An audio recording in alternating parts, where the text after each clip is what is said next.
And guys, for today's video, make sure na meron kayong application ng Temu.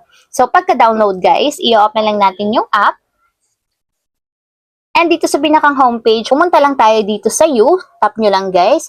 And kung makikita nyo, may nakasulat dyan na sign in or register. So para ma-login lang natin guys yung account, tap natin yung sign in. So ayan guys, dito ilalagay nyo lang yung email address or phone number na ginamit ninyo nung nag-register kayo or gumawa kayo ng account sa Temu. So lagay ko lang guys yung aking phone number. And after nyo may lagay yung phone number guys, tap natin yung continue. And ayan, may magsasend na OTP code sa ating registered mobile number dito sa Temu. So yun yung ilalagay nyo dito sa mga blank boxes.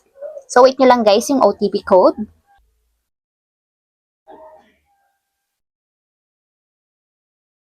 So ayan guys, nag-auto-verify na siya.